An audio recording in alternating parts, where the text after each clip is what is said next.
So yeah, um, how's it going today? Yeah, it's going pretty well. I've had a productive day, so I'm pretty glad about that. Okay, doing accounting stuff. Yeah, I was just continuing a second class, online class about it's called Principles of Management. So yeah, just What learning kind of about principles are you that learning? stuff. I think maybe like it kind of covers like leadership styles and kind of theories behind motivation and things like that, along with yeah, a lot of it is just kind of yeah, it involves like a lot of like psychological concepts and Hmm. things like about just Like what? about people pretty much. Uh Motivation. yeah, motivation theories and um then it crosses into uh like multicultural stuff that like a business wanting to expand might have to consider. So like Mm, differences in like the makes leadership sense. styles. I Hmm. like what because like what works in one region for leadership wouldn't work well in another Yeah. one. Uh, yeah, just things like that. Hmm. So yeah, we were talking about the quote attributed to Blaise Pascal, the mathematician, philosopher, French.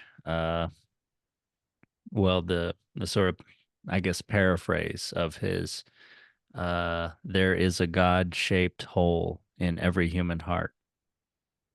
So, what are your thoughts on that?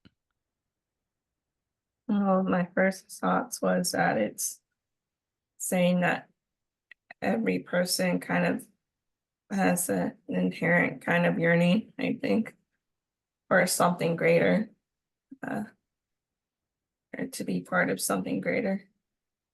Yeah, I read this in the Jonathan Haidt book and the anxious generation, and this is the chapter on spirituality, chapter 8, and he's talking about how social media kind of gets us to be hyper focused on Mhm, ourselves, on our image, and how spirituality is kind of the opposite of that, gets us to feel a part of something greater, mhm, dissolution of self, in some special experiences, mhm, and anyway, less self-conscious and less preoccupied with yourself, with your mhm, image. Yeah, definitely differently oriented. mhm. And, like instead of our image, we are created in God's image, or something. Mm. Yeah, and that's a specifically kind of Bible teaching. Mhm, What do you think that means? mhm.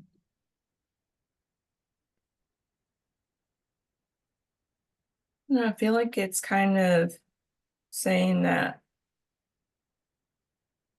kind of like saying we're like capable of being uh, than more than like I guess our kind of base impulses and desires or something like that. Mm. We Yeah, could which ascend to like higher spirituality or like just being like a higher form of self, like a yeah, better human being. yeah. So yeah, at the beginning of Genesis, when that occurs, God is shown to be a creator and to have a lot of knowledge that all other creations, including man, does not. But yeah, maybe we can aspire to it, but not through like a short route or something like that, like eating from the tree of the knowledge of good and evil or something. We Mhm, have to kind of toil to get our mhm, knowledge and fulfill our destiny. mhm, There's also the obvious parallel with like many other religions, like say Greek mythology, mhm, where gods are anthropomorphic gods. mhm, They're human like gods. They're sort of mhm, um, they're like personifications of mhm, psychological and natural forces. mhm, in the shapes of human beings. Mhm. Yeah. Um, and also, like you said, like what you mentioned about currently now we're focused a lot on the self, but just that idea of being part of God's image kind of takes you outside of yourself and uh I don't know, maybe like encourages like just better, greater interconnectedness or community or something uh, with I mean, people in a people way. can be united Yeah. in many ways, but are you saying through sort of some ideas about us being divine or having a divine part? Yeah, like yeah, because it's not just you're created in God's image, but everyone else too. Uh so um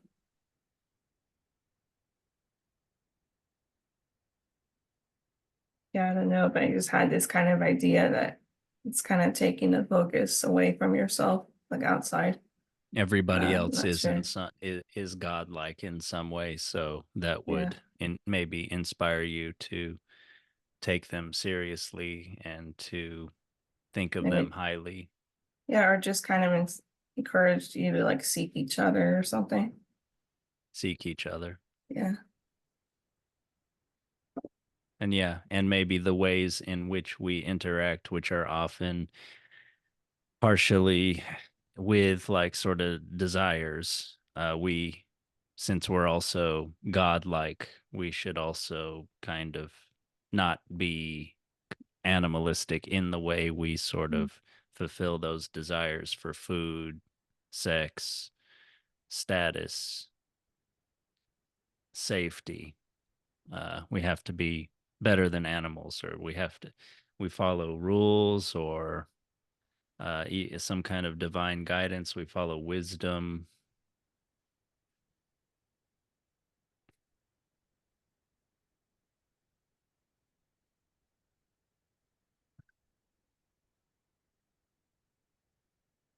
But God shaped whole seems to suggest, yeah, a yearning or for people who don't have something like a divine presence in their life, maybe that mm, would could be used to explain why they maybe they have this need and they're not fulfilling it. So this is maybe why they feel empty or feel a mm, lack in their lives.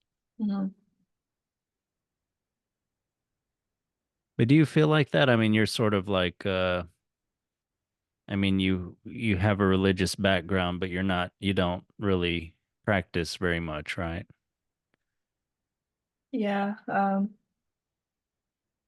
I feel I don't have much of a hole, or if it is there, it's probably very small. I uh yeah, it was fulfilled a lot when I was involved with the church, and I think even though I'm not necessarily practicing or highly involved in it, like I'm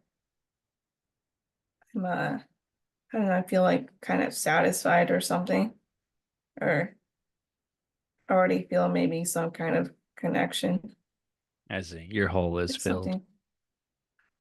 Yeah, to like I don't know, something greater. Like I kind of pray every day, uh, most of the time, and I feel like I'm having some sort of conversation with God in my mind uh, several times. Uh, it's like I don't know, maybe I could do more to kind of uh, I don't know, have a greater relationship or something divine. But yeah, I think at the moment, like my whole probably isn't as bad as like maybe society's internal hole or something, or Mm. maybe what other people might be going through. Mm. Yeah. Yeah, either way, I mean, whether you believe in a God or not, I think it's important to have some, yeah, transcendent experience, mm, transcends yourself, connects you yeah, to something's feel that has a feeling of mm, vastness, of power, glory even, mm, and so maybe you're not seeking those things out through sort of more dangerous or less yeah, fulfilling and uh, ways. mm, yeah, and at least on a personal level, like very recently, I feel like my idea or concept of God is starting to expand into nature. Uh, so yeah, I think there's uh something going on there at the moment too. Well, yeah. I mean, you could be a Christian and believe that nature is created by God, so it's like God's canvas, or that, yeah, it's just one's experience of nature is Mm, religious in some way. I mean, we are a part of nature also, and I think maybe when we feel more constricted, we mm, feel, like we're not as mm, in touch with our own nature. mhm, And that has something to do with, the natural world out there, mm, which is ordered, but also dynamic, which is full of life. In that same chapter that I mentioned from the hate book, he says the famous biologist E.O. Wilson said that humans are biophilic, that we're attracted to life. And I think that's very true. I don't know all of what he meant by that, but I thought the same of myself, that and and and people in general, yeah, we're attracted to life. We want to be around life. We want to feel alive. We want to be with people who seem alive, who are, lively, flowing, not depressed, um, dynamic, natural, genuine, you know. mm. There's something, and yeah, yeah. I don't want to get ahead though, talk about personal growth, but what do you think about that? Mm.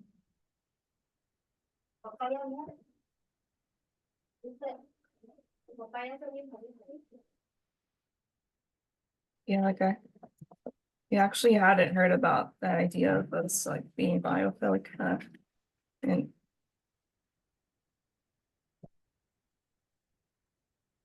yeah, so to say it makes sense. Yeah. I mean, I think even in a on a like an erotic less sexual Mm, level, or just for friendships, or and just our experience of life. I mean, I don't know, for mhm, me, one of the besides like just terrible suffering, there's also just the sort of mm, the the lack of life that you can feel in mm, depression. And to me, mhm, yeah, that's one end of, yeah, the bad ways it can be to be alive, where you don't want to live if you're depressed. You don't, yeah, you don't really want to live if you're depressed. And if you're very depressed, obviously people get suicidal. But mm, yeah, just being moderately depressed, you don't feel alive. You're not really reacting to the emotion around you, the beauty around you, the opportunities mm. around you, like depression is kind of the opposite of feeling alive. Yeah, it's like a disconnect, I guess, from being alive or life. Yeah, yeah, yeah, it's disconnected.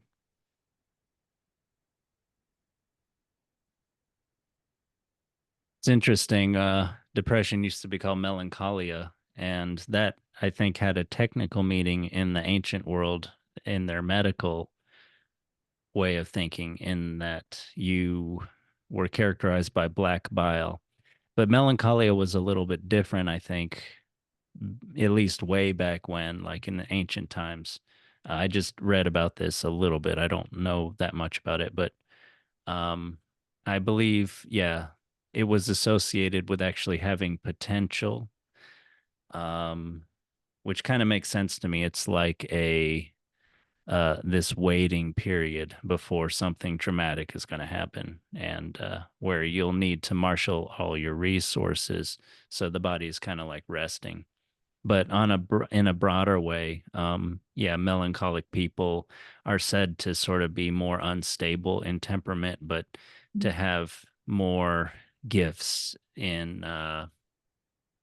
like human realms of endeavor, like politics, art, uh, writers, things like that.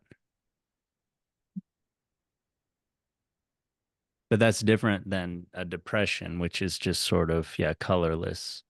But I wonder if there's some sort of interesting distinction there, or in the way that we think of life, or even in how human beings are. And maybe if that's partially because of how we think of human life. Maybe that has something to do with the scientific revolution, or separating mind from body, or mind from matter, or something like that. Though maybe there's something disabling in the way we think about human psychology. Mm. Maybe we think about ourselves more and more and like we're robots or something, like we're Mm. in terms of productivity.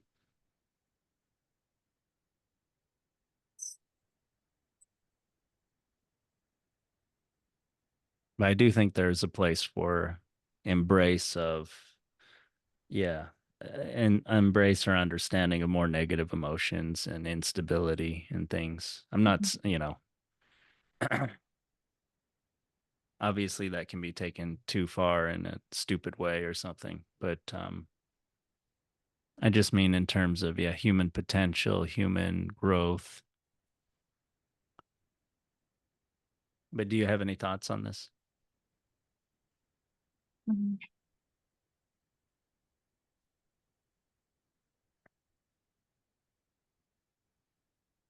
But yeah, maybe we can come back to it. Yeah. But yeah. So, I mean, if we're biophilic, we're attracted to life. We're attracted to, are we attracted to growth? Are we attracted to things that are growing? Do we want to be around things that are growing? And is spiritual growth part of that? I don't know if as a general, but I'm kind of remembering a study they did where some people in the lab or office, like it used to be that the building was closed with like no windows or anything around it. And Mm, then an architect redesigned it so that there would be large windows letting light in, and the mm, place would have plants and kind of more nature around it. And mm, once that change happened, like productivity went better, like people were feeling better in that building, and it was just a overall boost to the company. So I don't know, I'd say maybe with that example, it kind of small example, maybe kind of points to yes, that just being around, like, for example, in this example, like growing plants and just kind of nature. Uh, maybe it's something people need and really want in their lives. yeah, for sure. Yeah.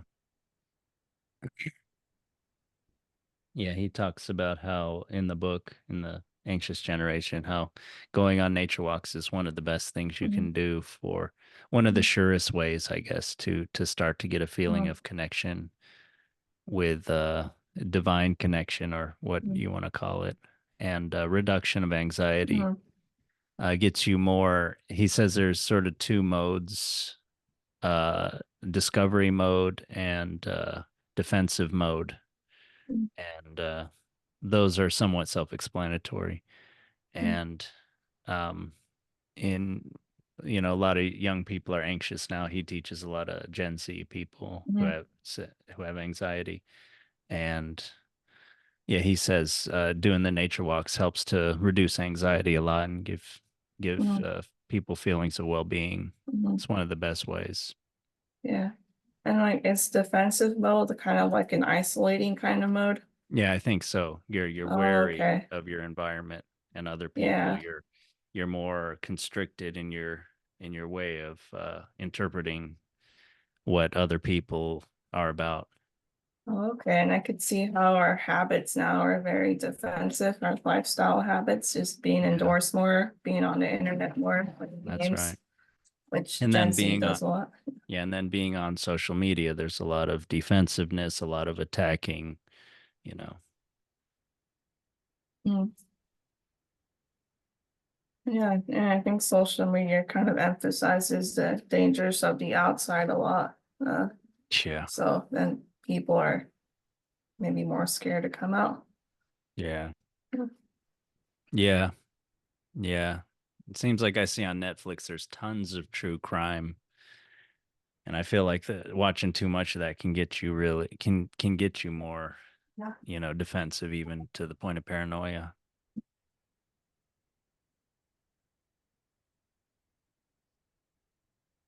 But Feedback. yeah, but maybe wrap it up for now and continue talk about spiritual growth next time. What is spiritual Yeah. growth? Yeah. Yeah. It sounds like a good idea. Okay. Okay. Well, we'll talk to you soon. Take care.